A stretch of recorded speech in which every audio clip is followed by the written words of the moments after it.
Okay, I'm going to show you how to get that nice wide angle distortion look in Blender and how you can control exactly how much bending and curvature you want around the outside of like the image. So exactly how much of that fisheye effect you want. Here are some examples of me using this technique, this camera technique in some of my renders, and you can see it's just a fun effect that you can use to spice things up a bit and just make things more fun, more interesting. So here's how you do that. So by default, you will have, here's a shot with, well, actually, let me go to the first one. Here's a shot using the perspective lens, and I'll show you how to change the settings in a second, but here's what it does. So the perspective lens, if you pay attention to like all these straight lines on the edge of the frame, look how like these lines along here just go straight up and down as you'd expect them to. And then if I switch to my second render slot here, this is where I would have used the panoramic lens, and you can see what that does. It's a, that's a pretty subtle change right there, but you can see what that's doing. Just look at how the edge of this frame here, these straight lines here are now just kind of curving and nicely just bending around the outside to create that like fisheye type effect. So the way I like to do this is just by switching the lens type over from perspective to panoramic. So here's what that looks like. If you click on the camera and you go to this box right here, object data properties, and by default, your lens will be on perspective. So I have this set at 20 millimeters, so it's fairly wide. If you just pull up your phone and you turn on like the main camera, that will be around 24 millimeters-ish, like the equivalent of that. It probably won't say that, but like on a camera, if you set it to 24 millimeters, it'll look roughly like that wide. So if you don't know what this is at all, millimeters is just like the amount of zoom.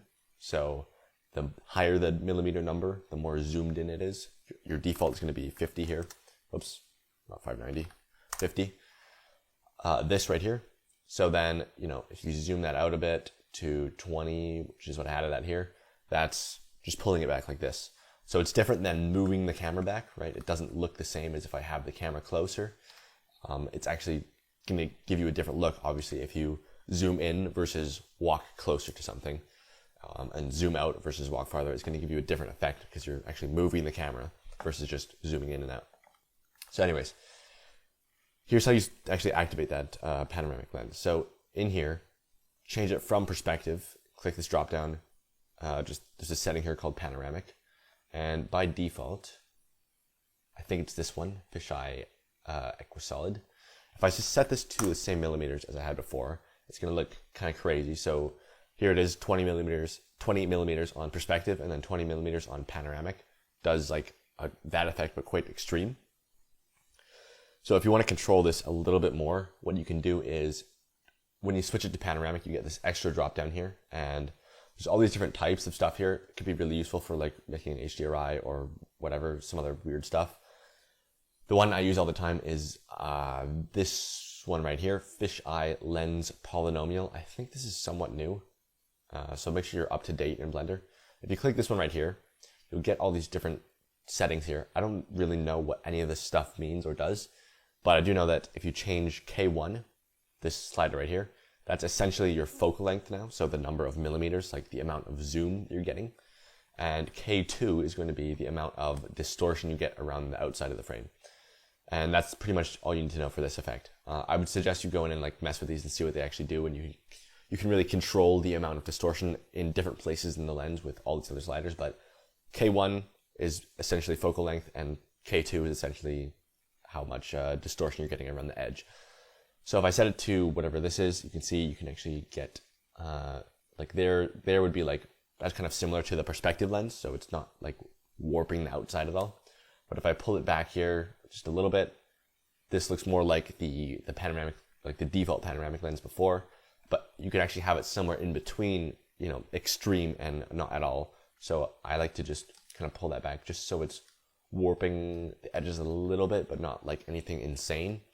And I find that's just just gives it like a nice look that's not too extreme. So obviously if you take this effect to the extreme, it can look really cool sometimes, but it can also just ruin things. So I would say play with this effect, but just treat it with use a bit of caution. Don't go so crazy with it that it's just like insane to look at. Although that can be fun sometimes, like doing this, that is fun. This is like anytime you see my renders that have a little bit of that like distortion around the outside, that's this. Oh, one more thing I forgot to mention is in here, just something that complements this effect really nicely is using a bit of lens distortion with the node. So what this is if you look right in the corner of my render here, you see how like there's a bit of, you'd call this like chromatic aberration or fringing, or like, you see how it's just a bit soft and like kind of weird in the edge of the frame here, in like the very corner of my render.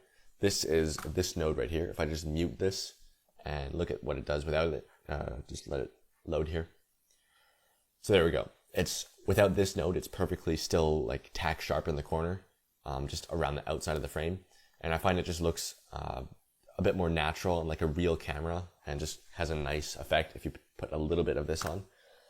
Some people really don't like this effect. Like, it's pretty easy to make it look bad by having this on here. And yeah, you can see it just adds a little bit of that softness back to the edge of the frame there. So that's like most real cameras that you use in real life are going to have a bit of that effect, this lens distortion, like chromatic aberration effect, where like you can see it gets kind of split into its individual like red, green, blue channels here. So it makes it feel a little bit more real, and like you're shooting with an actual camera, which is always nice. But like I said, a lot of people, like if you turn this way up, it makes it look really bad really fast, and a lot of people do not like this effect. So just again, use this with caution. Add enough to where it's like a little bit noticeable and makes it look better, but doesn't like, it's not so extreme that it's just distracting and makes it look worse. But yeah, do whatever you want, obviously. So this is the value I use usually, 0.0055, and I just leave that on in my default file, so I don't even have to worry about it. It just always adds a little bit, but not too much to my renders. If you want to learn more about my overall process of creating environments, I suggest you go and watch this video right here. It's probably my best video. It has a like overwhelmingly positive response I found, and it's done really well. So if you want to check that out, I'll just leave a link to that one. And yeah, have a good rest of your day, I guess. Hopefully that was useful. Okay, bye.